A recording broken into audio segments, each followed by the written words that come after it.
Hi, everybody, and welcome, welcome, welcome. So I'm really excited about the conversation that we're going to have today. Today, we're going to be talking about how publishers and illustrators and authors work together. So today we have Daniel O'Brien, author and illustrator, and we have Carol Mitchell. You'll be able to see her in a second. And she is an author and a publisher. So we have a little bit of overlap here, but the conversation is going to be great. Hi, Carol. She's here now. Hi, sorry about that. So the conversation is going to be great. It's kind of loose, a lot of fun. So if you have any questions, make sure that you type them in the chat. If you're on Facebook, go ahead and share it as a watch party on your page. I know you have people that you know that are like, oh, I want to illustrate a book. I'm looking for an illustrator for my book. I want to get my book published. You have all of these different questions. Your friends have these questions. Share this video with them so they don't keep saying, oh, I can't ever get anything done, or I wish I could do this, but I can't do this. Listen, we're giving you this information. It's free, and it's from some really, really talented, exceptional people. So first, we will have Carol Mitchell. Please introduce yourselves. Now, Carol, you all have seen her since the beginning of Soca Mom, okay? We have been talking about books and publishing forever. So, I know y'all know who she is, but for those of you who have not met her before, Carol, please introduce yourself. Sure. Hi, and thanks so much for having us, Eva. So my name is Carol Mitchell, and I am with CaribbeanReads Publishing, and we publish books primarily was focused on a Caribbean audience with Caribbean content, and I am also an author. So I've published 14, actually it's now 18 children's books. And so I work very closely. A lot of my books are illustrated. I work very closely with illustrators. And like Eva was saying, I get the question all the time. People are always coming to us and asking, who are the illustrators? How do I work with them? How do I make this connection? So I'm really happy to be here to talk about that today. Perfect. All right. So Daniel, we have not seen you here before. So we're going to need a big introduction. Okay. So everybody can search and see how many times Carol has talked on Soca Mom. So, Daniel, here's your big reveal. All right. So, like has already been said, my name is Daniel J. O'Brien. I am an illustrator, author, and all-around storyteller. I am very much an indie creator. I have written and illustrated 2 of my own books. One is The Carnival Prince, and one is the up-and-coming I'm the Midnight Robber. And I've also worked with Carol on 2 books.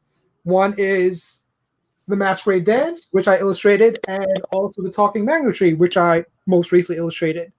I don't know what else. You can find me at DanielOStudios.com, but we'll get to that later. I'm just here to have fun and help anybody that needs help along the way. Perfect. So let me switch this over real quick.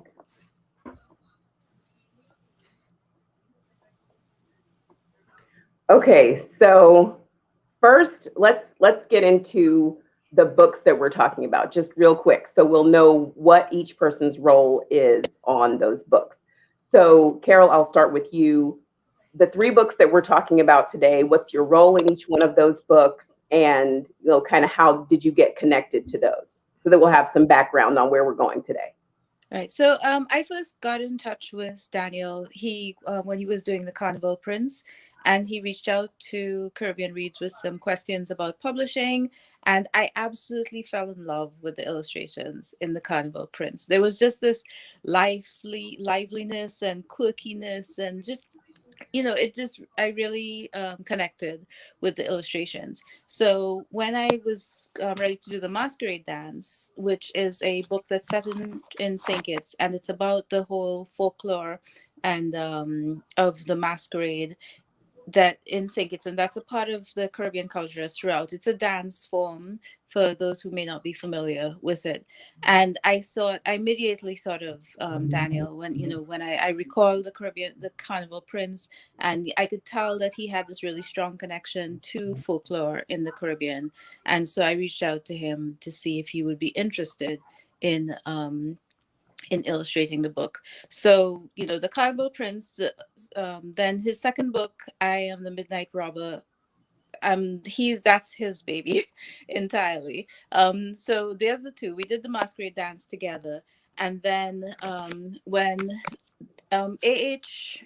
Benjamin is an international author. He's from the UK.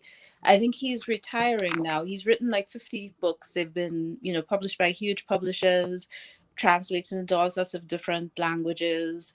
And he's very well known. And he came to us and he said, I have this story that I'd love for you guys to work with. And I want to give my the proceeds of it to a charity that will support Caribbean literacy. So, of course, we jumped on that because supporting Caribbean literacy is one of our big themes. And then, although we generally only publish Caribbean authors, it was a big opportunity. And so we took it. So it was very important to us to have a Caribbean illustrator do the illustrations. And again, I thought of Daniel and how, he just did this great job on the Masquerade Dance. And we can talk about that a little bit more, about how he took the poem that I wrote and, he put his own spin on it and kind of brought it alive with the illustrations. And I thought he would do a great job with the story again, which he absolutely did. So those are the books that we're kind of talking about today. And I'd love to talk more about how the whole process works. So how do you kind of end up, kind of give me a broad overview of the start to finish. We'll start with you, Carol, on this as a publisher. Once the manuscript comes to you, you've accepted, this is what you want to do. Give me like maybe 4 steps, just the steps Okay. to get people started on how we get to talking to Daniel in the first place. Right. So I talk a lot, so I'll try to keep it succinct. So, basically when I get a book, you kind of have this feel for what it should look like. There's another book that we're working on concurrently that, we wanted a very realistic look for it. And so we went for an illustrator who does that sort of work, right? But with this book, it's about a talking mango tree. So we're already out of the realm of realistic, right? So, we have a lot of illustrators we've worked with over the time, and each has their own style. And, Daniel can talk a little bit more about styles in terms of illustrations. But you can kind of pick and choose. We also do a lot of research, looking, Googling illustrators, looking at what they've done, the work they've done, and just getting a feel for what will fit.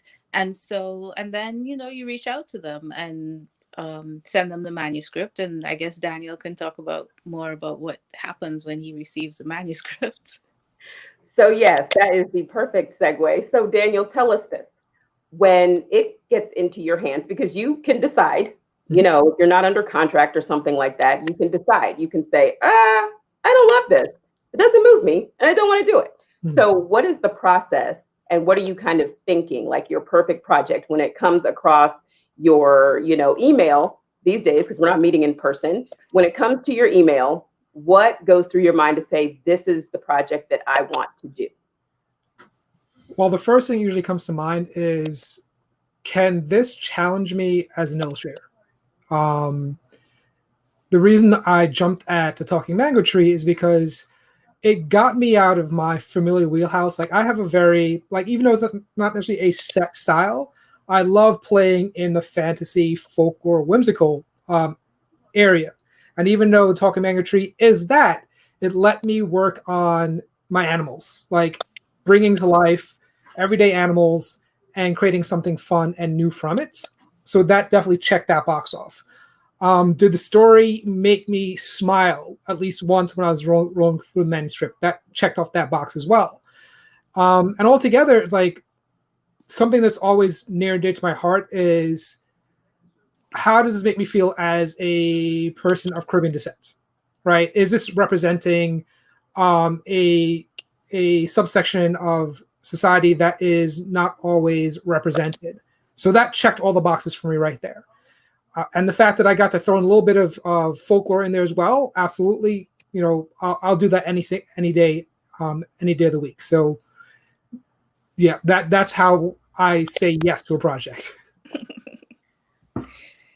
So how important is good writing to you? I'm going to ask you, Daniel, this one more time, because sometimes you'll get something that's great folklore, it's interesting, and you're still like, this writing it's okay. Mm-hmm. So do you say, you know what, do you send them back for edits and say, I would love to do this. If you want me to do this, these are things you're going to need to change or fix, especially if they're doing something that, like you said, is really close to you. And, they've said something a little off, or the wording isn't right, or something like that. Authenticity is really important. So is there something that you kind of do to make sure that what they've written is something that you truly feel passionate about and also believe in, like you believe in their words? To be very honest, there have been a few projects over the years that I have gracefully politely turned down. And you could tell off the bat that the plotting itself the plotting of the manuscript hasn't been fully fleshed out. The wording hasn't fully been fleshed out. And I will, at that point, sit down with the author and have that conversation like, hey, this is how I feel about this manuscript. I would love to do this, but there's a few more things that I think need to be worked on. And usually they go their own way. Some come back to me, some don't. And I try to be as helpful as possible, as well as not completely just ragging on somebody. Like, everybody has room to, we've all been there as authors, as illustrators, as artists in general. We've all been there in such a way where, like, we're just starting off. So I don't want to be that person like, hey, you should not be doing this. There's always room for growth. And if I think that there's room for growth before I take that project on, I'll let the person know as politely as possible. Yeah, if I can just jump in as well, it's a discussion I have all the time with authors who tell me, oh, I'd love to get this book illustrated. The book needs to be ready, because otherwise you end up wasting money if you have the illustrations done and then you need to make changes to the text, and all of a sudden it doesn't quite fit, it doesn't quite flow with the illustrations, you have to get the illustrations redone. Then you need to pay your illustrator more, pay your illustrators. And so it's very important to have the text like ready to go before you really approach the illustrators. I think that makes a ton of sense, especially like to be ready, because if you have rewrites and they've already started illustrating and working on the concept and stuff, and you're like, ooh, this whole scene, I'm going to take that out. Or I've got a new scene, I'm going to just plop that in there. So Thank you for telling us to be ready. Yes. It doesn't make sense to have everybody doing all of this work, and then you don't want to come out of pocket for changes and things like that. That's very, very important. So Carol, you work with several different illustrators, right? How do you determine, because you talked about it a little bit, but how do you determine whose style is really, really perfect for a project? So we know that when you have your own projects, you already know who you have in mind because you've met all of these different people. But is there a way that you kind of have a database of the people and their styles? Do you keep their portfolios on hand? What is it that you do once you're reading a manuscript to say, oh, this is the person that I'm going to keep in mind? Is it just their skills? Is some of it their business sense? Because I've seen some of the stuff that Daniel does to promote his things, and I'm like, okay, because these days it's important to have somebody who's going to promote the work that they do, not just do the work and be like, all right, I'm done, I'm finished, that's it. So what else do you look for besides not just the style, but who the person is? Yeah, I mean, that's a good point. So, as in the two books that we've done together, he's been very always kind of step forward to promote the books, and he'll do events and things like that. And really, as you mentioned, he's very active that way, and that is definitely a plus. I will say that it doesn't really affect the decision in terms of the illustrator, at least it hasn't in the past for us.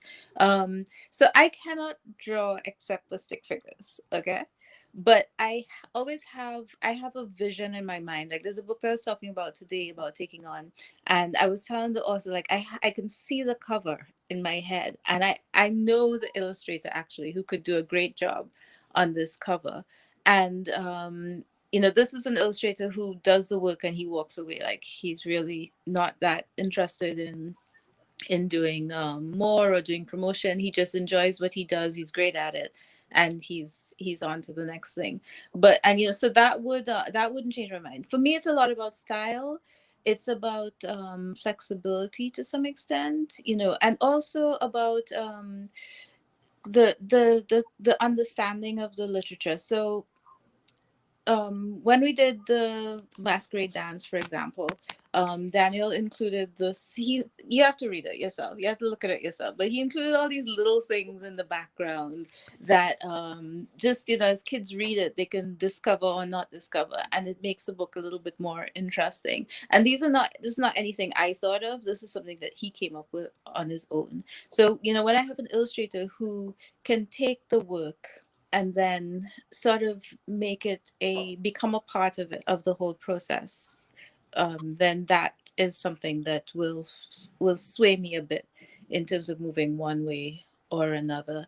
Because I'll tell people, when you're doing children's pictures books, the illustrator is almost as important as the author, because they really are bringing the words to life. But there's a lot of the times the words would be pretty dead, or you'd have to write a whole lot more without the illustration. So it's very important that they understand and that they believe in, and that they kind of throw themselves into the project and into the story. And so that we've worked with a number of illustrators who do that, who have that passion for literature as well as for their drawing. And so that for me makes a difference. I tell people there's a difference between people who can draw and paint and people who can illustrate. It's not the same thing. So it's, obviously there's a whole lot of overlap, but it's not entirely the same thing. There's a few additional skills that's needed for the illustrators. And Daniel has studied, I think, this area. So that has helped. So yeah, when I looked at Daniel's bio, there's some people who are self-taught, right? They're self-taught artists and things like that. Which is fine. It's nothing wrong with that, but telling a story rather than drawing something and have someone have to come up with their own story is completely different. Those are two different things. So what I noticed about the stories that Daniel has illustrated is that the illustrations can almost stand on their own without the words, which is a big deal. Like you said, when you're illustrating a kid's book, some of these kids can't read. They just want to pick up the book and kind of get the point. Right? Mm-hmm. So I think that that's really, really important. So Daniel, we've got a question for you. So we've talked about how you get to the point where you are the illustrator. Now, once you've accepted this project, right? It's in your hands. You say, this is it. What is the very next thing that you do? You've got the manuscript in your hand. You've got, I don't know if you start by sketching it out on paper. Some people are paper people. Some people go straight to Illustrator and start sketching on there. Like, what is your process? All right. So there's two ways I have to approach this. As an illustrator, one, and as a business person, two.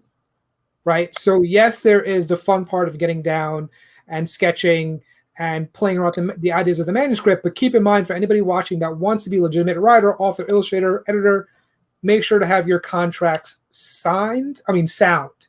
Make sure both parties go over that contract. You make sure that you agree upon everything in that contract and negotiate to the point that you feel comfortable signing and moving forward. That's first, right? Can I just say one thing really quickly too? One of the things that you need to make sure you have in the contract as well is the revisions. how many, when you do a drawing, how many revisions we can have. So if you can mention that as well. Oh yeah, exactly. It's like in my contract, usually it's like you get 2 revisions and that's it. Anything past that point, there's a set amount of how much the illustrator is allowed to charge from that point on, or it's set in the contract. But that's a business aspect. Once that's all signed and said and done, I'm given the manuscripts and I get to play from that point on. Sometimes, depending on the work, I have to place a text on the page and work around that text. Sometimes the manuscript is given to me where the text is already supposed to be, and I work from there. And usually I would go through what we call thumbnail sketches. That's the first stage, right? Where it's a loosest of sketches for every page. And you do 3 to 4 sketches of every page. From that point, you check and see what works in your head. If you have a partner or anybody you can bounce ideas off of, they'll tell you, okay, this is how I feel about this. And then from there, you go back to the editor, which is Carol. And she takes a look at it and says, okay, this is what I like, this is what I don't like. And then from there, you take those ideas, bring them together, and then start working on the workups, the pencil sketches, right? So, I mean, if you want to, I'll share the screen very quickly and show you what I'm talking about. All right.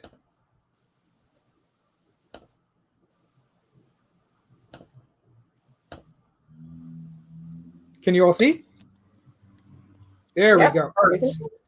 So right here, this is the first page of the Talking Mango Tree, right? So you have the copyright page. It's like, this is where the manuscript has to be on point, right? So you know where everything is going and how you get to play with the images on the page. So this right here, even though it's meant to be a 1-page illustration, I found a way, because the first character is introduced as a peacock, to make it a full page spread, right? I mean, sorry, a double page spread, right? So everything moves throughout the pages, right? So this is a combination between a thumbnail and the workup sketch, right? So right here, simple, you got the mango tree in the background, you got the peacock in the foreground holding the mango, it's like the mango getting ready to eat it, right? And then from there, once this is settled on and we both have a good idea of where we want to move forward, then I can start having fun and building everything up, and then finally getting to the final piece right here, right? So because it's still in the sketch phases, there's certain things not necessarily seeing, but as everything starts moving forward, can you see? Yeah, you can see the cursor. This is the finished page. So you have the copyright right here, and you want to make sure that the text is never fighting with the illustration. That's always, to be an illustrator, there's a couple of things you have to, especially for children's books and books in general, you want to make sure that the image is never fighting with the text. And you always want to make sure that there's always a second story being told throughout the book as well, right? This page isn't necessarily a good example because you're just being introduced to these characters, but you want to make sure there's always something in the background for the kids to pick out every time you're going through it. Like, I won't ruin the book for everybody right now, but once you start going through all the different pages, all the illustrations, you're going to realize the small little things, little interaction with the animals that they're having with each other, that the kids will pick out even though they're not ready to read the text just yet. So it's something kind of like little Easter eggs that you read throughout the book. And is that something that you learned in school, or something that you just said, you know what, when I was a kid, I was kind of, into those little things that you find, or little slight changes in expressions, or even, we all know the Pixar lamp and the ball, right? So is it something that you kind of learned along the way, or something that you just appreciate in things that you see as a consumer? That is something I learned along the way. That is something, after talking and listening to enough illustrators, that people that have been doing this for years, it's an understanding. And then when you start doing the research yourself, I have children's books laid throughout this office right now, and when you look through it, there's always something fun. There's always something that makes you go back through it and worth that second read, because on that second read, when you go back through, forget about the illustrations, it's another excuse to read the text and realize something you've missed before, right? And that's how you really start hooking people. Is you want to make sure make sure things flow, and there's always something to look at when you're reading. So there have been these connections that you've made being an author and an illustrator, right? So I'm going to throw it back to Carol real quick, and we'll come back to the process for the illustrations, but we're going to ask a little in-between question. So when you have all those hats that you're wearing, Carol, because you wear the author and illustrator, not author and illustrator, author and publisher hat. You don't find the good illustrators, but you know, do what you do and stay in your lane. I understand, but some of us have 2-3 lanes. Okay, so with the 2 or 3 lanes that you have, what is it that makes you more sensitive, knowing that, you know, from the perspective of an author, from the perspective of a publisher, what makes you more sensitive to what an illustrator would need from you, you know, and what you would need from them, especially when you're working on something someone else has written. So for example, for the Talking Mango Tree, you have a different author there, right? So you have to kind of be a go-between. And what in your experience makes you a good person to work with when it comes to something like this, because of all the different hats that you wear? I think for me, one of the things that I do a lot is I listen. So I want to.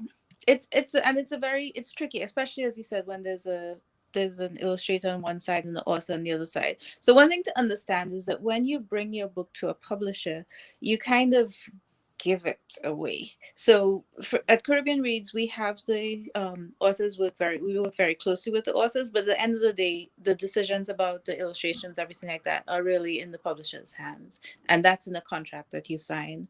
However, as I tell people, I always want my authors to be really happy to, you know, be waving their book around and to be to promote it themselves. So I want them to love the book.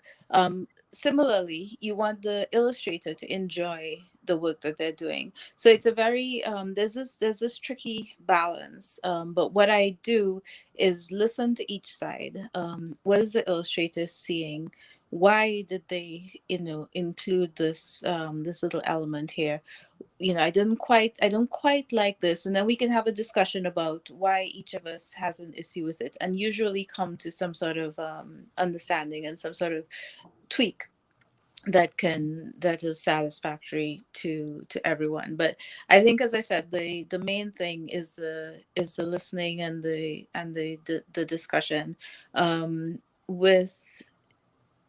With illustrating my own books, it's like a discovery for me when I enjoy the process, because, you know, when the illustrator takes your work and then they bring things out in it that you maybe didn't even recognize or didn't even see for yourself, and that is always a really interesting process. And so the other thing I do in as well as listen, is to kind of take some time with the illustrations that come back and not give a initial response, but let it sit for a bit and, you know, really rationalize and understand my reaction or my response and why it is, and is this something that maybe will actually work well, even though it wasn't what I envisaged.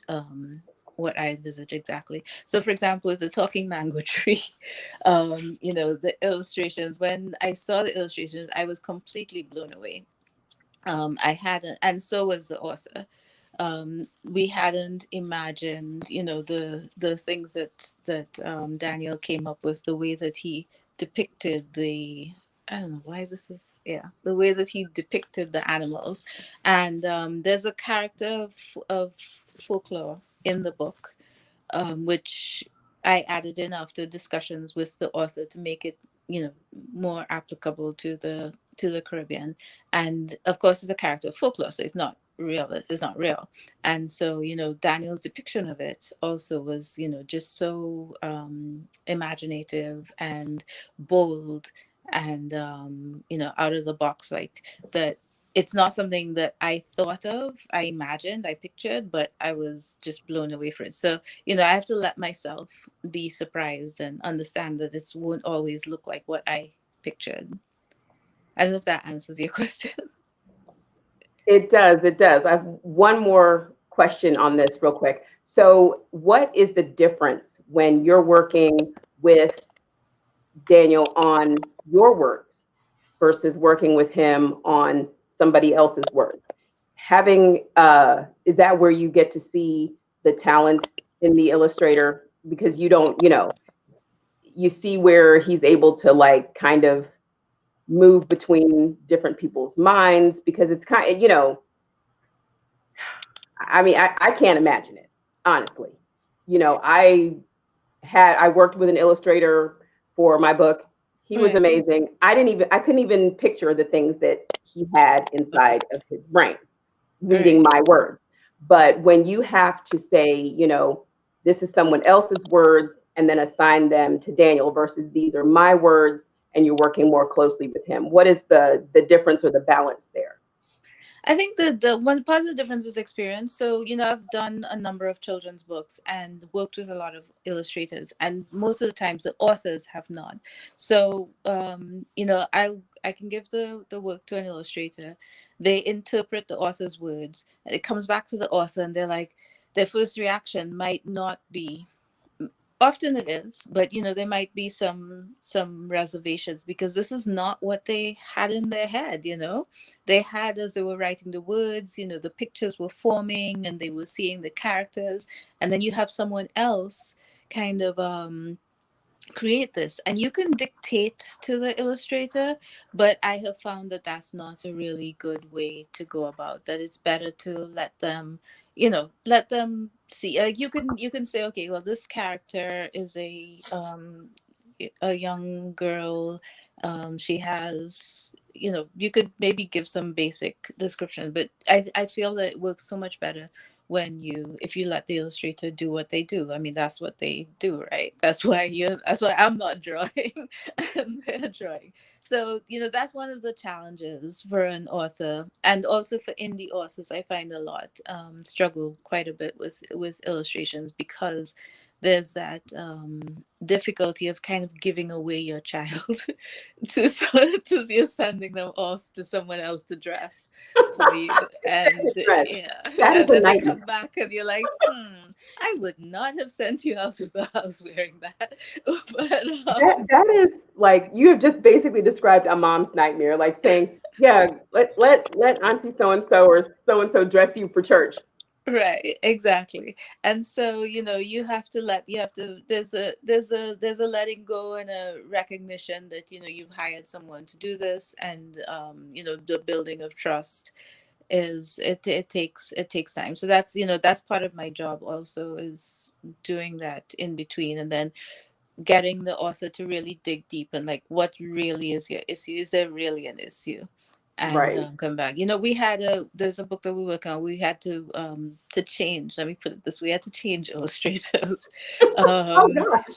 Yeah, it was quite a traumatic experience, actually. And but in that case, the problem was that the illustrator didn't seem to be open to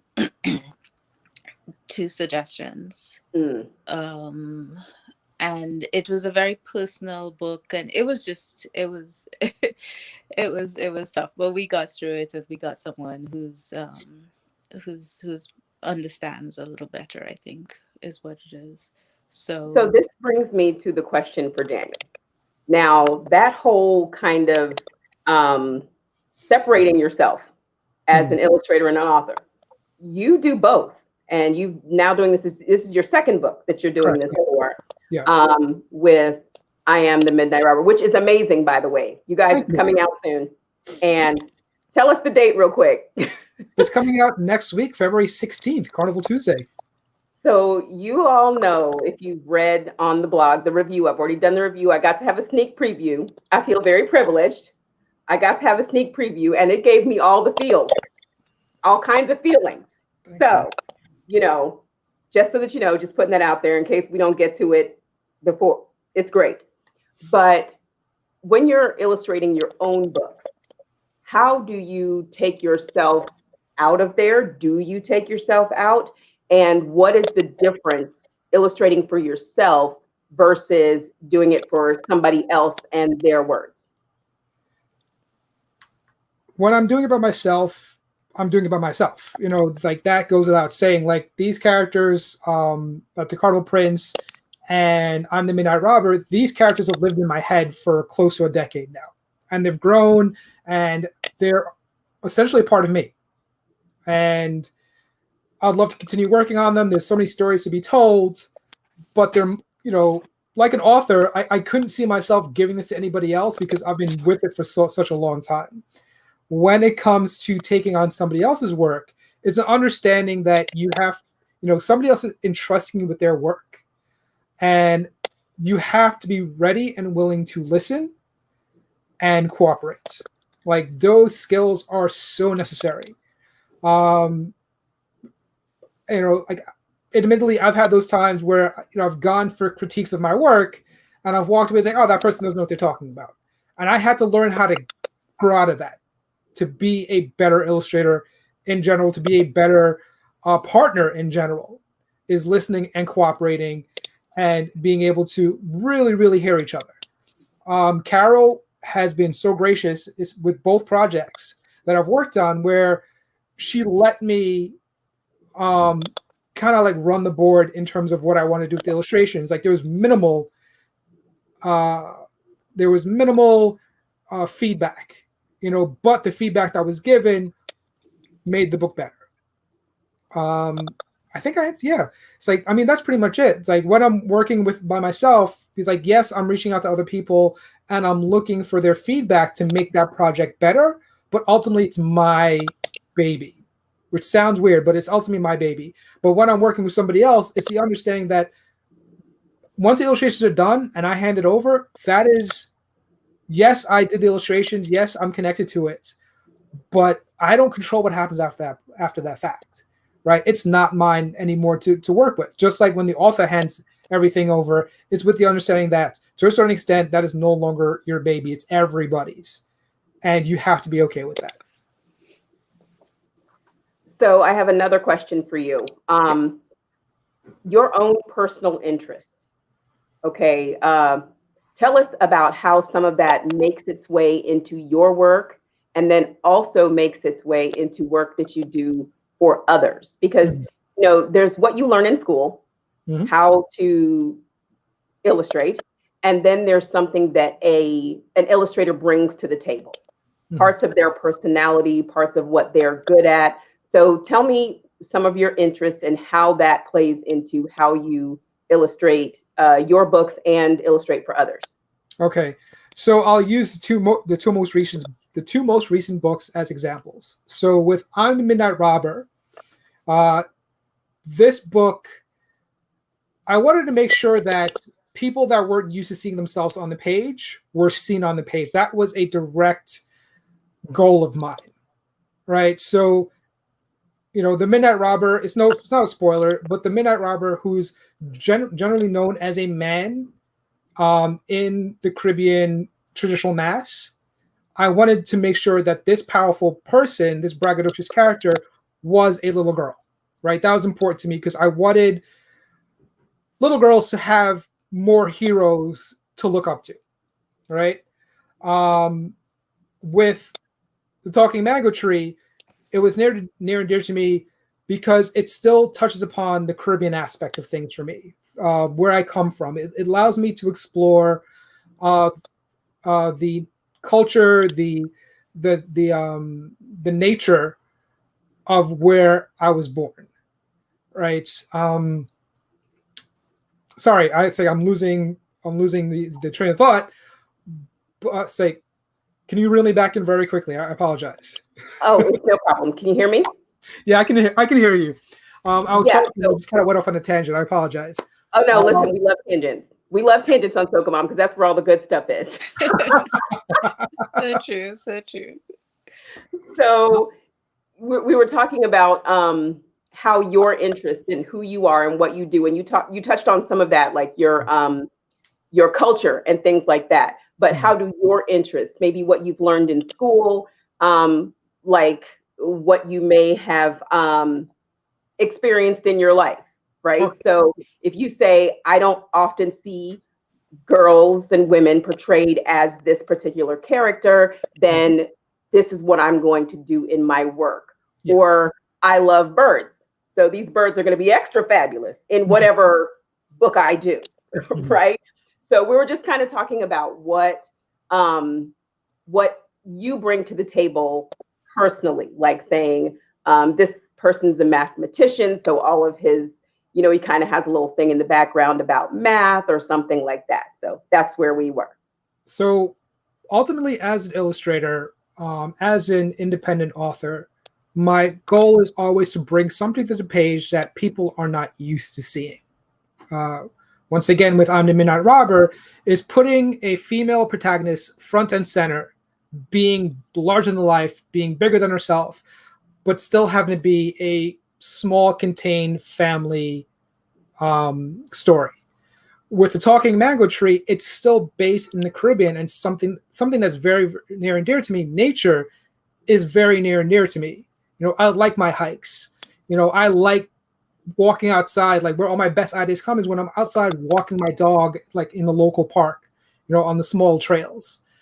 And no spoilers, but the folklore character that pops up in this book is something I've dealt with before, and that's what made me so much more excited to bring this to the page. Like, even though I've drawn this particular character before, it gave me a chance to kind of flip it around a little bit and explore different designs for this character.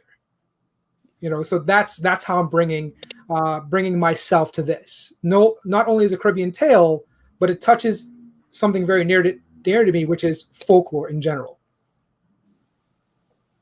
I love that. I love that. So we are going to jump back to Carol. Okay. So this is a fun one. I want to know, what is it about working with Caribbean people that is either easier or harder? Let's be honest. Every island has its own quirks. Every culture has its own quirks. But there are some things. What makes it easier? Is there a certain vibe or a certain connection that you already have coming out the gate? Is it something that you expect certain, things? You know how they say there's such thing as CP time. Like, if they say they're going to get it back to you in 3 days, that means 4 days. It means 4 business days. It does not include Sunday. It does not include Monday. If it's during Carnival, it could be weeks. Like, what? And then you got to know whose Carnival it is, because they may be the person who goes to all of them or deals with all of them. So let's just be honest. What are some of the interesting pros and cons, if any, of working with Caribbean people when it comes to writing and publishing and illustrating? Because your business is Caribbean Reads. You provide books for us. So tell us what it's like working with us. I think for me that it's just the most amazing thing. I am so happy that this is what I do, that I work with Caribbean people, notwithstanding the deadline, like, just not being relevant to anything ever. But this is who I am, and this is what I understand. And so the stories that come to us from potential authors are stories that I can really connect with. I can see how they can connect with. Our kids and our adults will connect to these stories. And so it's just so important to me to get that going, because I can understand, we talk a lot about how there's not enough representation in publishing and in books. And one of the reasons is, I think, that, well, because the people who are making decisions tend to look, be pretty monochromatic, then and they don't understand, and they don't see how the story about a Caribbean family and about a mango tree, and about, you know, a particular dance, you know, the masquerade dance or the midnight robber. They don't see like, why would anybody care about that? Yeah, it's kind of interesting, okay, but you know, what does it have to do with anything? And so they, you know, they'll reject it. But for me, I'm like, oh my gosh, this is so incredible that a child would be able to see this aspect of their culture on the page. And so I love working with the stories from the Caribbean and with Caribbean authors, because who better to write those stories, you know, who that that the culture and the nuances and why these things are so important and so dear and so funny, sometimes, to be quite honest. And so it's just really, it's like the most important thing to me. And so if who else am I gonna work with but, you know, Caribbean people? And they it's, you know, so far the journey has just been incredible. We've worked with a lot of different authors and illustrators. I will say that Daniel, close your ears, illustrators are not they, I think it's creative people generally, you know. It's hard to make creativity happen, I think. Like it's not on a time, it's not on a clock. So sometimes, you know, it's just the way that it works, that the inspiration doesn't come, or the right inspiration doesn't come. And so I have had a lot of experience with illustrators who push against deadlines very vigorously. It's like a tug of war.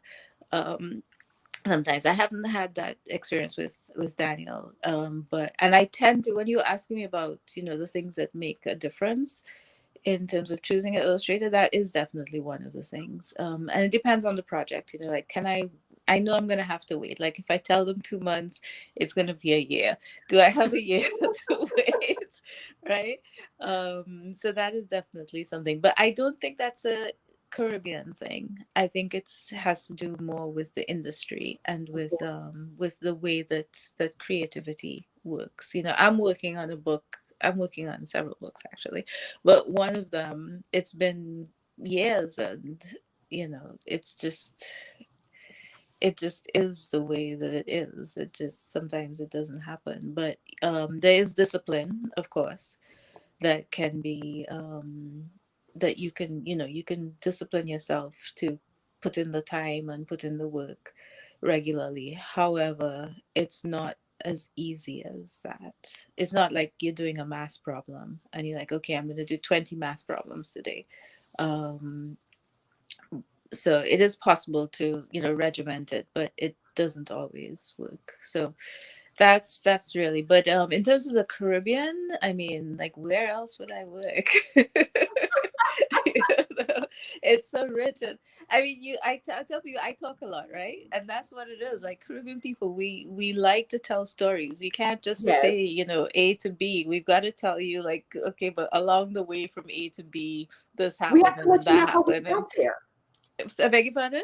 We have to let you know how we got there. It's not the Exactly. Yeah, destination, the exactly. journey. Exactly. It's the Exactly. story of how we Exactly. arrived. Exactly. So, So, yeah.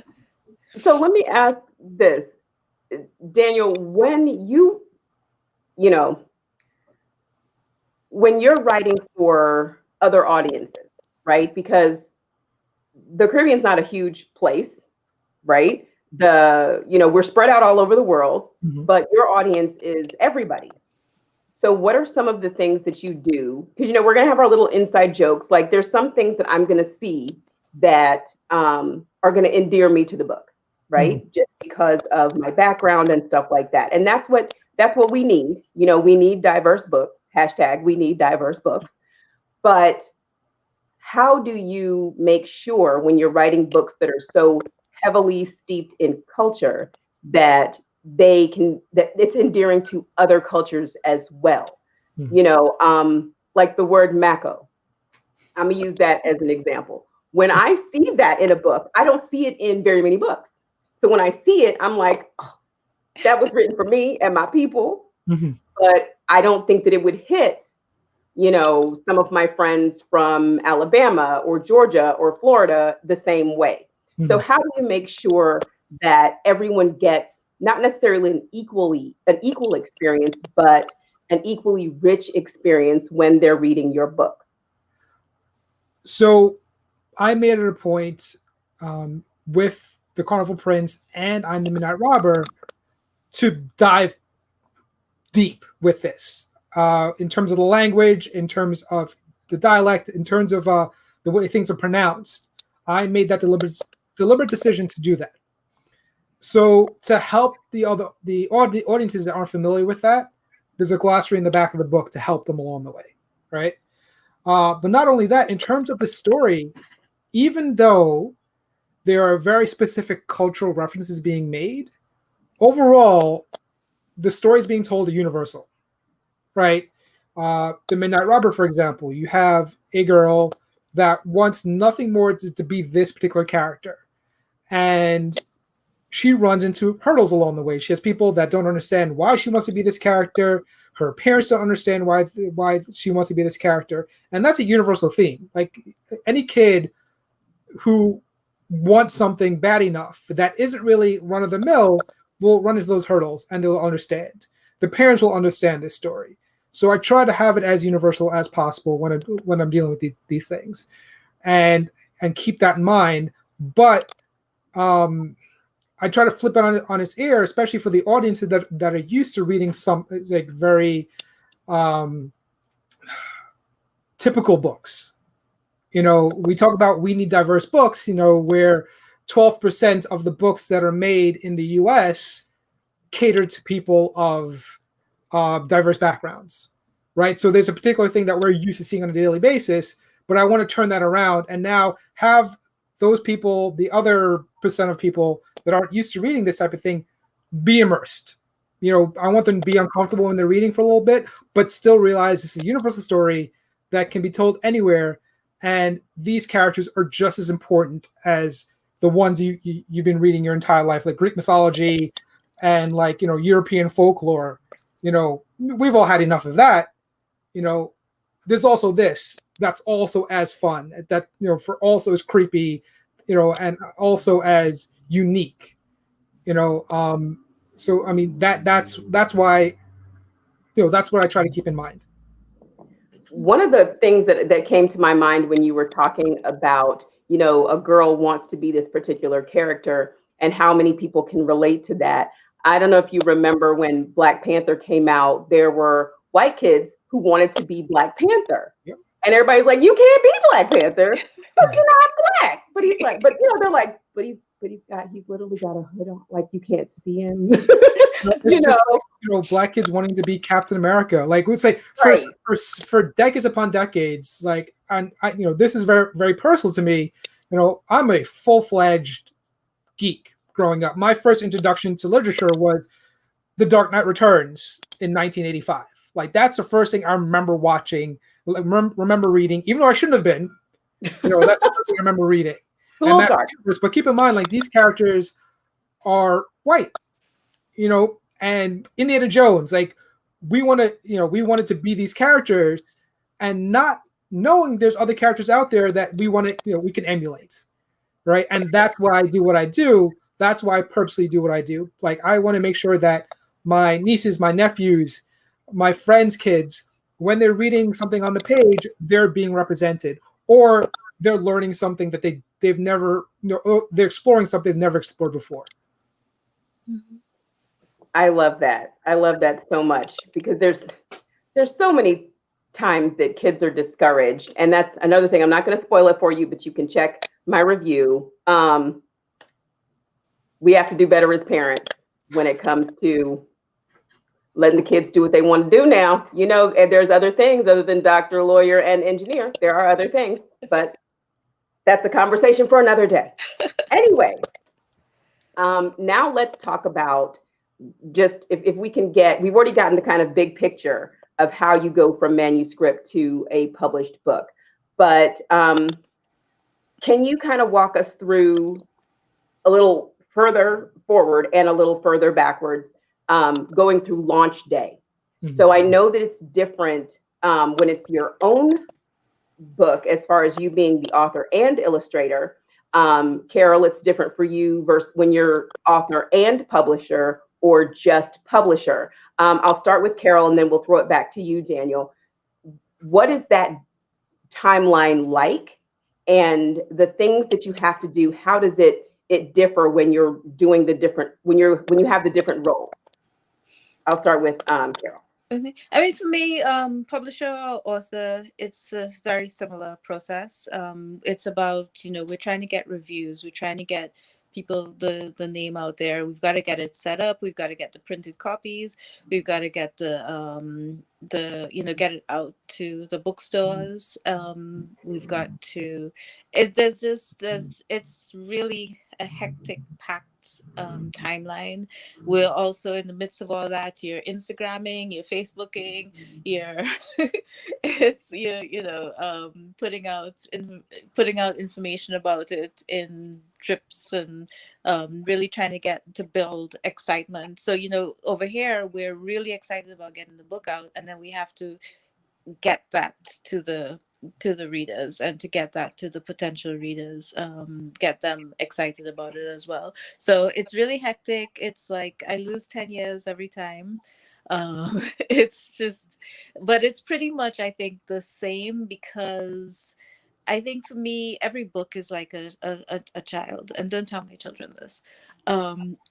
But whether I wrote it or I'm involved in the publishing of it, it's a similar experience in terms of the excitement of getting it, receiving the printed copies, flipping through it, getting the excitement when the bookstore is like, yeah, we'll take 10 copies. I'm like, yes. All right, there's one more place we can say that it's available, people can get at it. And, all of that process, and seeing the reviews coming in.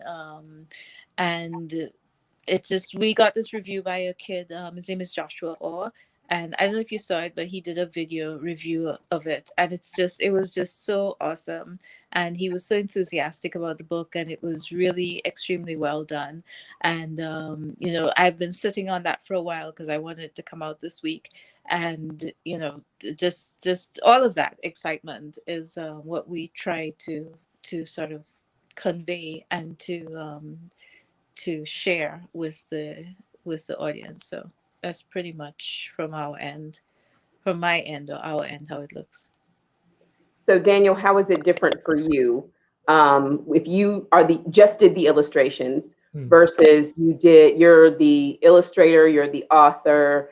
How does that timeline look for you through, launch day, through the big day? I've noticed, I hope everyone is now following Daniel on Instagram. Give us your Instagram real quick. You can find me at Daniel O Studios, all one word.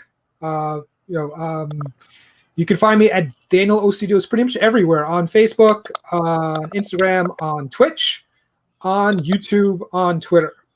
So you can definitely look me up there. You can go to danielOstudios.com, where you can see my work, the books I've done, my prior illustration work.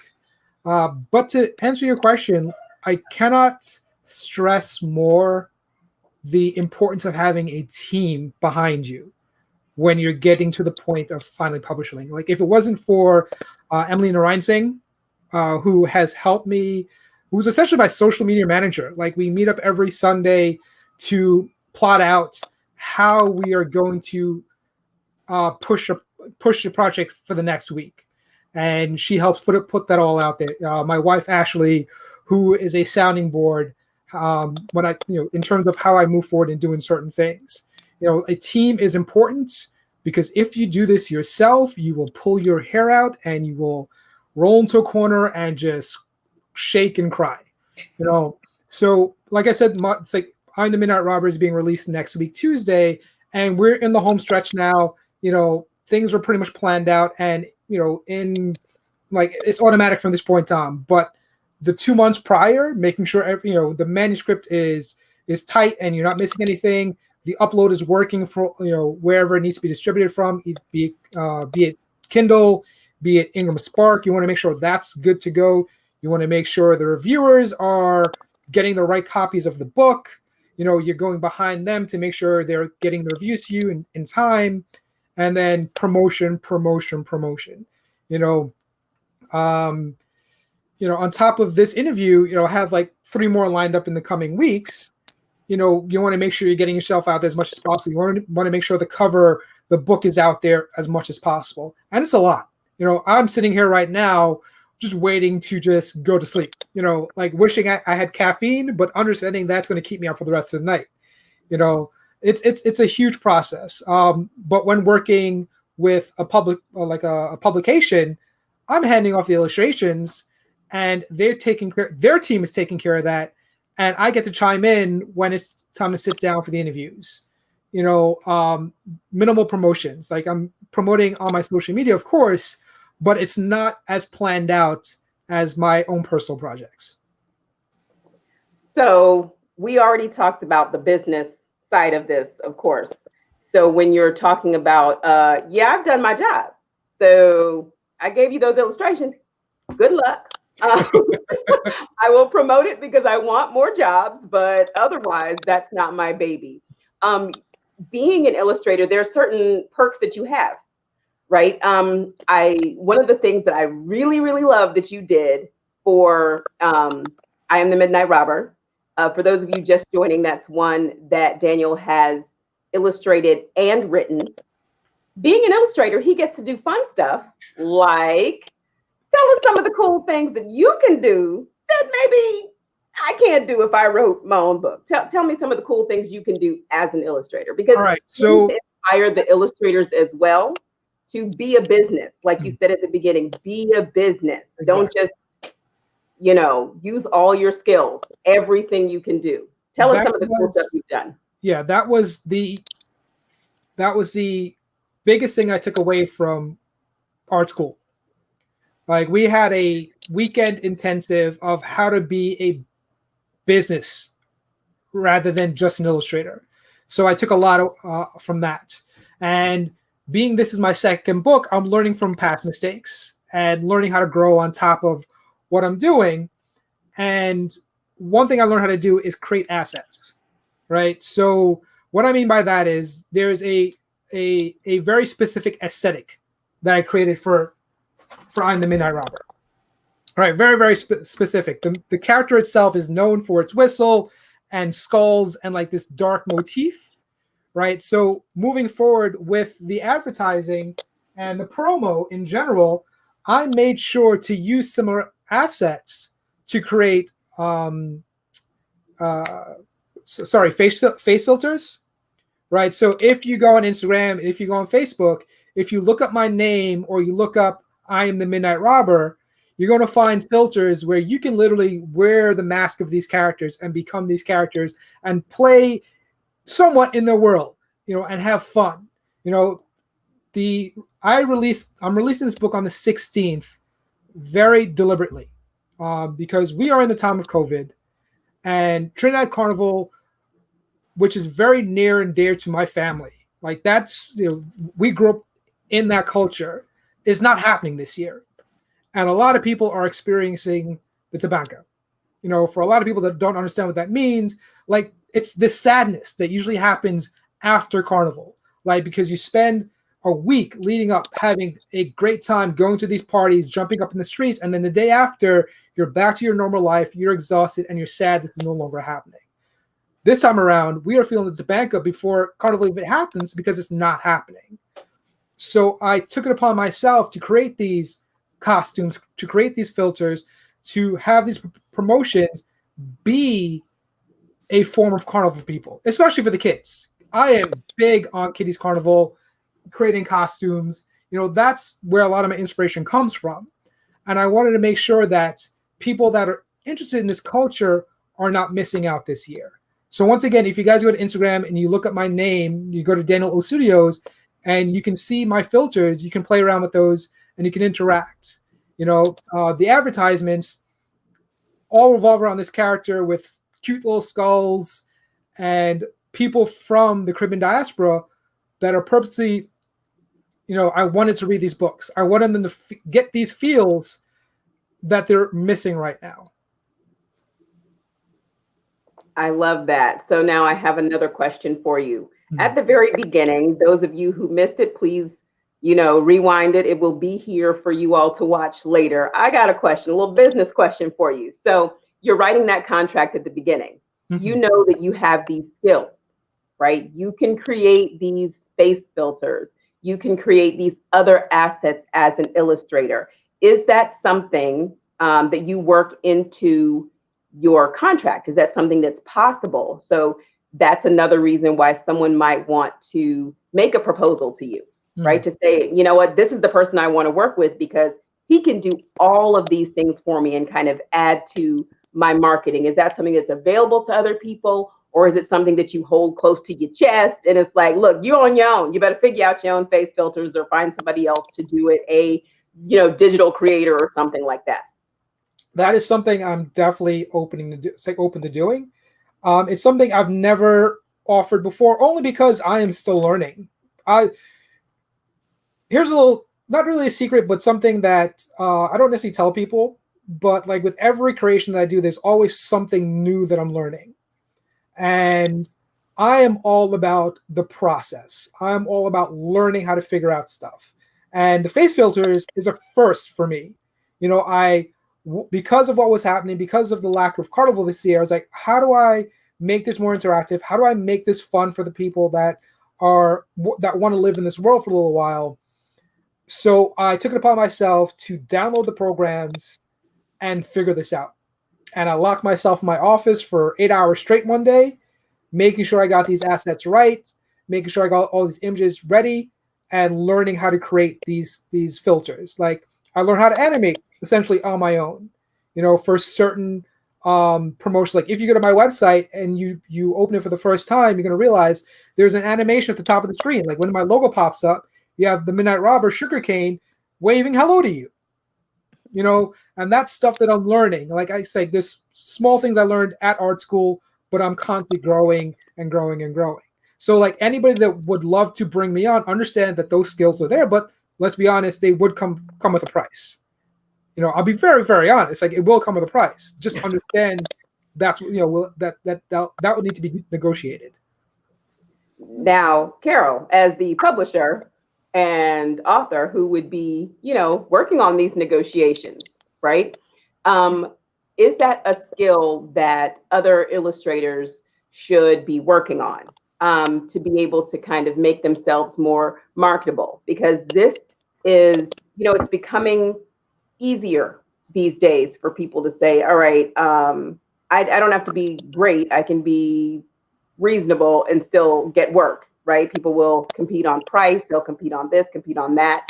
Is something like what Daniel does, something that can give you kind of a competitive edge, something that other illustrators should be paying attention to? Yeah, I think so. I think there's potential for it. Again, I wouldn't say it would be a deal breaker, because the reality is that it is just something that you can get someone else to do. However, it's very often that you do a book, you get the illustrations, and then now that you have the images, you're working on the advertisement and the assets and everything that goes into the promotion. And if you had an illustrator who upfront said, okay, well, once the illustrations are done, here are some things that I can do for you in addition, it could take some pressure off for sure. So it would be something that I would be open to discussing, definitely. And I always say, and obviously at a price, pay your illustrators, Amen. work, pay your authors too, pay your illustrators. It's so worth It's it. hard work, it's hard work. They've put in the time and energy to learn this, definitely. So, but I'm not sure that it would necessarily like tip the scale one But it would be a illustrator nice perk. or another. Yeah, It but would it be a would, nice perk to have something, yes. knowing that, once it's, because that's crunch time. That's the next thing that we're going to talk about is what that launch day is like. So, Carol, can you tell me about publishing The Talking Mango Tree? It's getting really close. It's Yes, getting it is. to crunch time.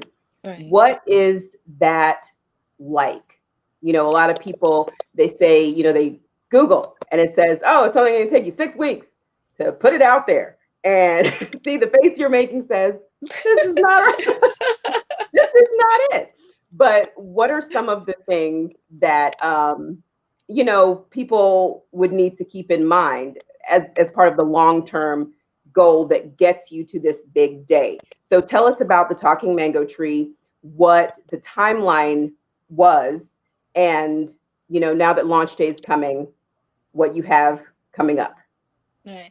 So the Talking Mango Tree is a little bit of an anomaly, to be honest. We got the manuscript in 2019, and it took a while. You know, the illustrations took a while to get done. I tell people you have to give yourself a lot of time, especially for an illustrated book. This is why we don't do a lot of them every year. Like there's a very small quota that we can have, just budget wise, and because of the time that's involved in doing them. Um, then this was an unusual it's an unusual year, obviously, so I kind of slowed down the production and the process quite a bit for the Talking Mango Tree.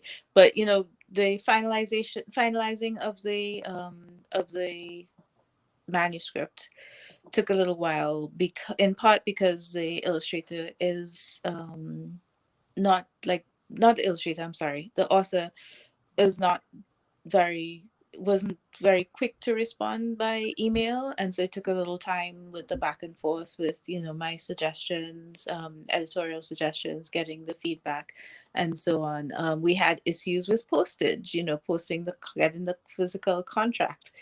We had then we got into the illustrations, and then once Daniel was done, we have the layout of the book and the placement of the text, and just, you know, making sure getting all of that right. Then we have part of getting the placement and the look of the book right is getting some kids, because this is our audience, right?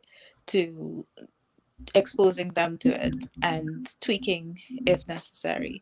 Then and then we had a bit of a back and forth with the cover, because we weren't, you know, we had a few different options, and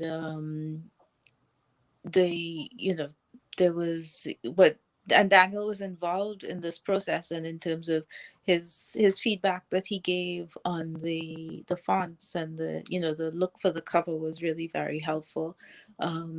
Sometimes, you know, we're working with a cover designer, but it's just good sometimes to have another eye, especially the illustrator who has an idea in his mind of what it can look like. So you can have the illustrator do the cover and the text and everything, but we typically, because there's a particular as just a sort of way that we do things, we have someone else who did the cover design. And then, you know, now that you have the cover and you have the book, now you can start sending it out to for reviewers, and you need to leave time for this. So if you just want to get a few reviewers, or, you know, you can just, maybe a month or two will be enough. If you want to get professional reviews, you need to leave at least 4 months, to send the books to them, and then they take 2-3 months, however long, to get it back to you. So, you know, the whole process of getting reviews is complicated, and it's fraught with, you know, a lot of pitfalls along the way. And that's something we're still working on and still developing and building contacts and all that stuff in that area. So but once you have the cover, you know, then you can really start doing some of the promotions, and doing getting the name out there, and getting people accustomed to hearing. You know, they say you have to hear things like 10 times before it kind of starts to stick in your mind. And so, you know, you got to keep putting it out there, and then people all of a sudden, when they hear Talking Mango Tree, they're like, oh yeah, I heard about that somewhere. And so you know, it kind of becomes, it sort of starts to sound good in your ear. You also need to leave time to get the books to bookstores, because you don't want to get the book out there and then people are like, oh, I'd love to buy it, where should I buy it? And I'm like, I don't know. So, you know, it's great to have it on Amazon. on bookshop.org and all the other places. But if you can get your book into a few brick and mortar bookstores, that's always, especially in the Caribbean, because Yes. sometimes it's more difficult for people to get the books on Amazon. Not that difficult, but it's time consuming, sometimes a little bit more expensive, etc. to get the And book there. and even ebooks. I remember trying to send an ebook to a friend in Canada. And normally you can just get the ebook and then you type in their email address and send it. It doesn't work that way internationally for It can be something. problematic, yeah. It can So be difficult. I didn't know though. Well, we could talk about the rights in the United States all day long, because like once you get out of the United States, it's a completely different atmosphere. Like you can get anything on Netflix once you leave the United States, but everything is so tied up in contracts here. It's crazy sometimes. Yeah. Yeah, it's really something. Right. So Daniel, same question. That timeline from concept to launch day, what is that like? What does that feel like? I know you told us earlier, again, if you all are just joining us, rewind it. You can always go back and look. So we know you're not sleeping. We know there's a lot of coffee. What are some of the other things that we need to know as far as what that timeline feels like?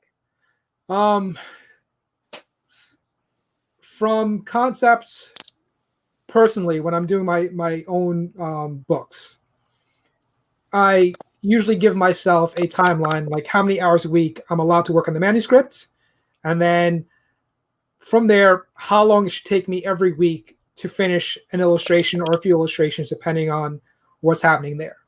And similar to what Carol says, once you have the cover worked out and that's taken care of, you can start promoting. You can start putting the ideas out there. Like what I like to do is I like sharing sketches. I like sharing work in progress while I'm working on the thing, just to kind of get people's attention.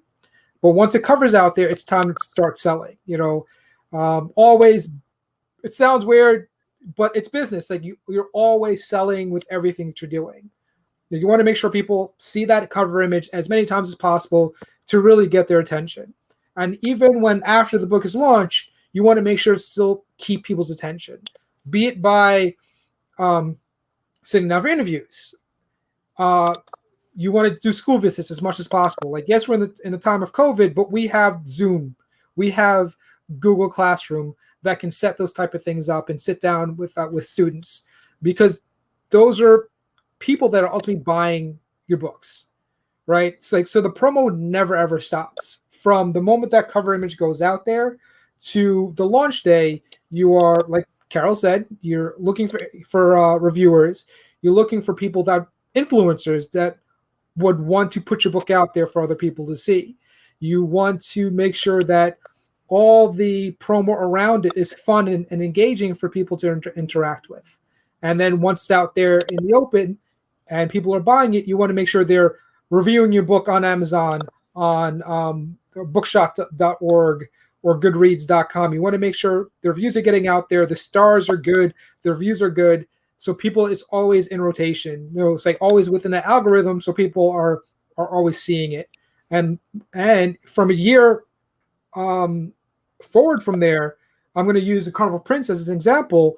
It's close to 4 years after I've released that book, but I'm still getting out there. I'm still sitting in front of classes whenever possible and reading to kids and showing them my culture, like where we all come from as Caribbean people.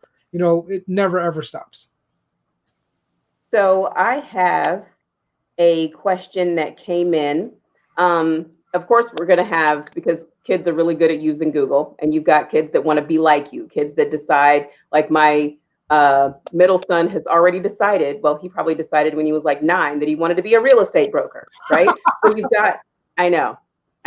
So you've got some kids that have already decided, I'm going to be a publisher. They went to a library, they saw those books, they said, this is what I want to do for my life. Or they opened a book, they saw the illustrations, and they said, this is what I want to do for my life.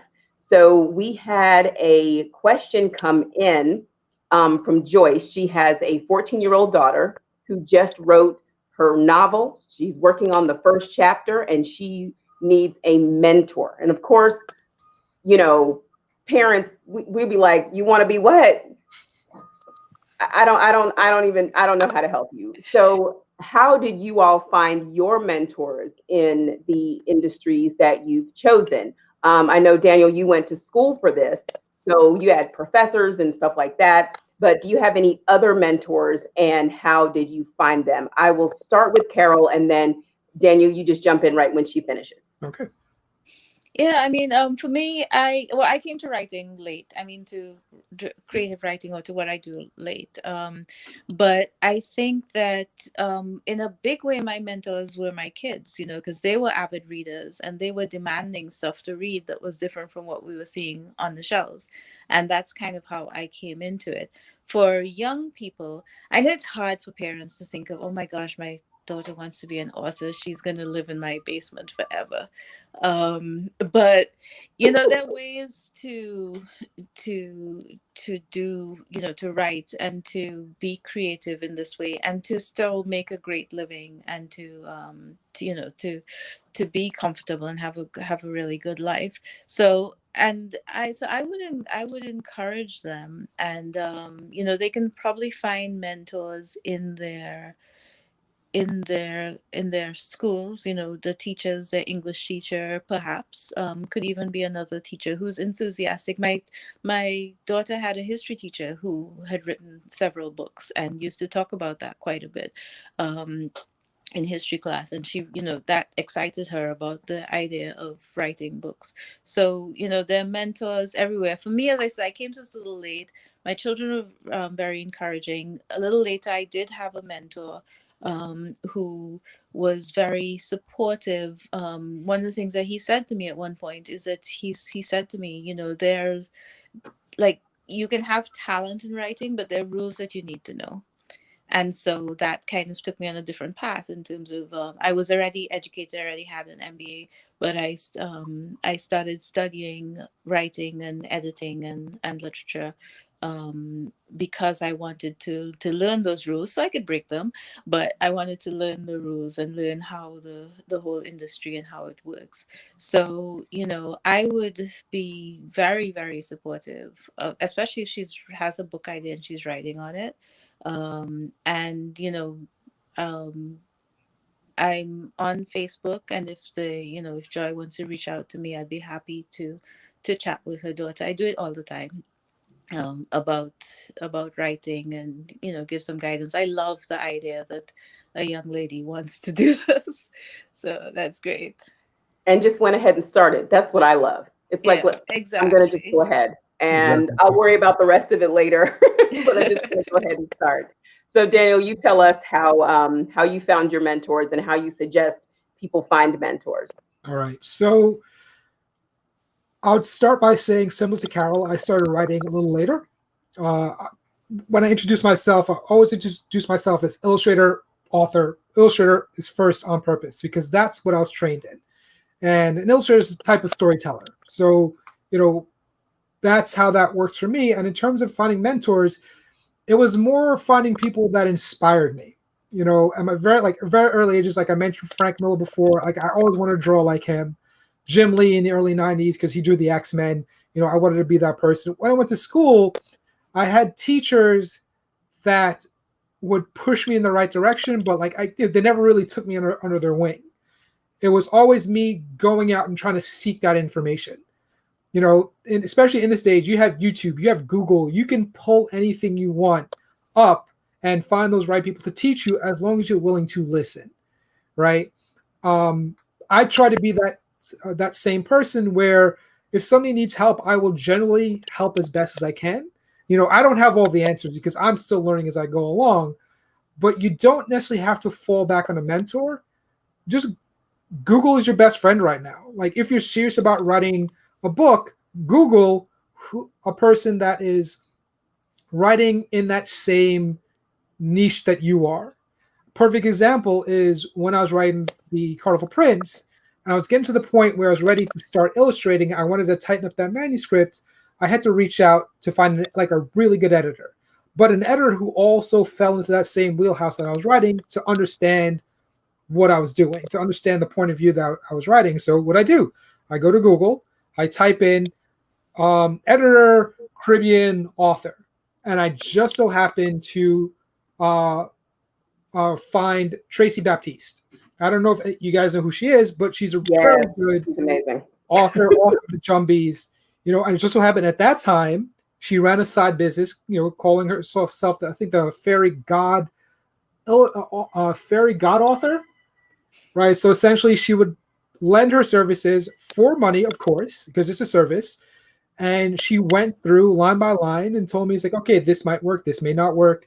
This is what I like about this. And I was willing to listen. And I took what I felt I needed to at that point and move forward from that and move forward from there. I have a circle of friends that I can go to every once in a while. It's like, hey, I'm stuck on this illustration. What do you think? Or, hey, I'm stuck on this particular page. This line, what do you think? And go from there. Don't think that you need to have a mentor. Like, yes, you can have people that inspire you. Like Peter Minchell is one of my, and Jim Henson are two of my most favorite inspirations in the world, because they're creators in every sense of the word, right? But you don't need a mentor. Sure, you can go to somebody every once in a while, but the information is there for you as long as you're willing to listen everywhere. Like YouTube was my best friend. If it wasn't for YouTube, I wouldn't be doing this right now. Like in terms of advertising my book, YouTube helped me out. Google helped me out. In terms of creating the face filters, YouTube helped me out. It's there for you. Pretty amazing. Say it again. That's pretty amazing. The things that you find on YouTube. You do on YouTube, yeah. The information's all there. But if you're really looking for a mentor, look up the books that you're reading. Look up the books that you want to write and find those authors, because they're always willing to reach out to you, not in the capacity that you necessarily want, but if you ask the right questions, they will answer them and help you along the way. I love that. And I love that you mentioned Tracy. She's one of the first people that I talked to about her book. And, her writing is just like, you get sucked in, right?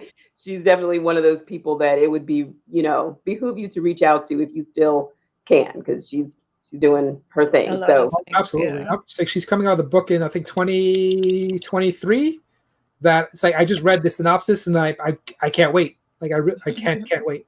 I'm saying, like, if you guys are looking for mentors, you might want to catch them while they're small. They might not have time for you a little later. Do not discount the small folks, because they become the big folks. Yes. Okay. And I also want to say. Oh, go ahead. No, I was going to say, and it's so important for us, to be open to that, though. When I was starting out, I got a lot of doors closed. People not really wanting to share their experiences, and I still can't understand it. So I just think that we have to, as people in the business, just be willing to be. I mean, mentorship doesn't even have to be like this huge commitment, but just be willing to, share a few tidbits, encourage, guide. Sometimes somebody just needs a little shift. Yep, absolutely.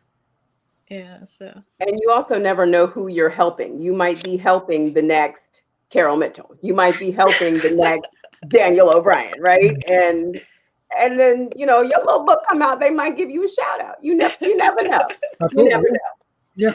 So, we could probably do this forever. The plan was an hour. There's still some stuff that we did not get to. We are probably gonna have to do a whole session on, how Daniel goes from sketch to concept, and see if we can get more of this screen sharing going. But I know y'all got to eat and y'all got to do stuff.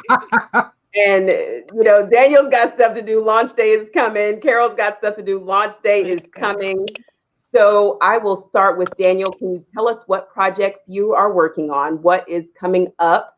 Where we can find you? And, go more into that kind of that cool face filter thing. My daughter had a ball with it. Okay. She had a good time. Oh, so tell us what you've got going on. All right. So I have two projects lined up, which I can't talk about right now.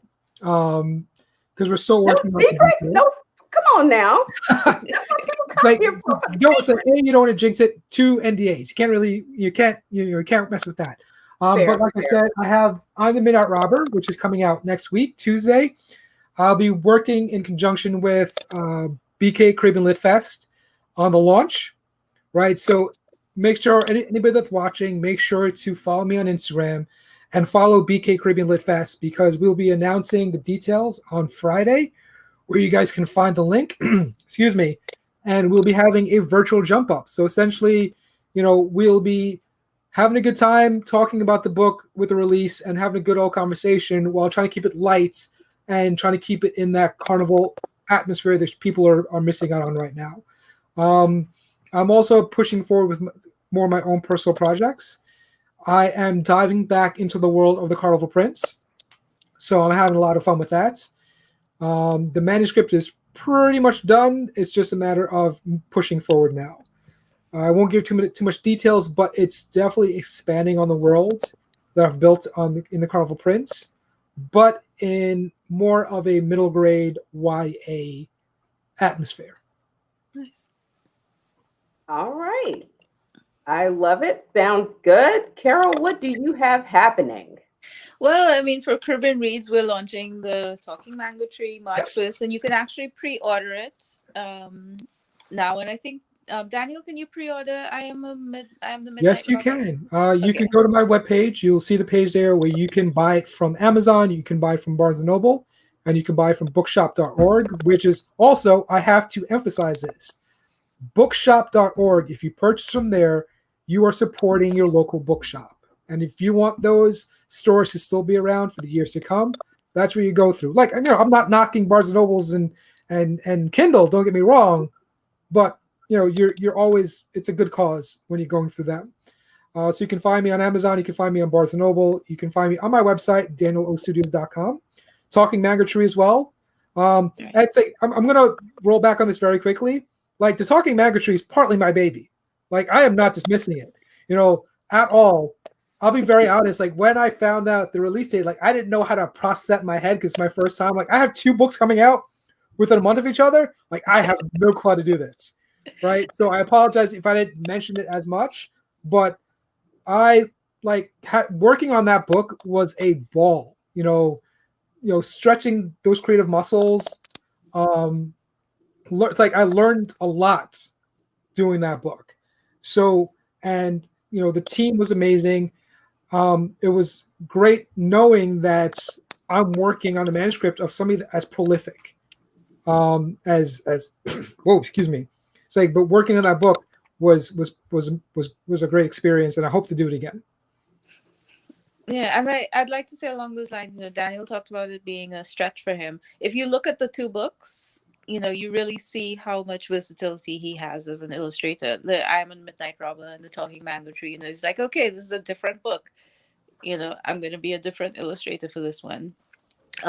So we got the Talking Mango Tree coming out March 1st, and the pre-orders are really important because that's one of the ways we can beat Amazon in its game. The more pre-orders we have, then the higher it gets and the more promotion it gets and all that sort of good stuff. And also the reviews are really important. So if you have read it, if you're interested in reviewing it, reach out to me and let me know like kind of what you do in terms of reviews, and we'd be happy to send you an e-copy that you can review if you like it. If you don't like it, don't review it. It's okay. But yeah, so we're doing. If you don't like it, just be quiet. Exactly.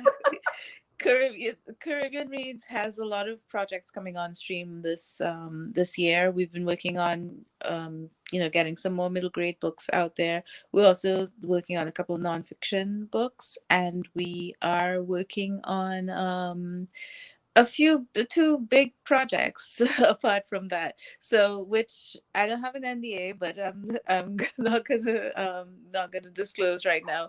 So we have a lot coming on stream, and this is, as I said, this has been an unusual year for everyone.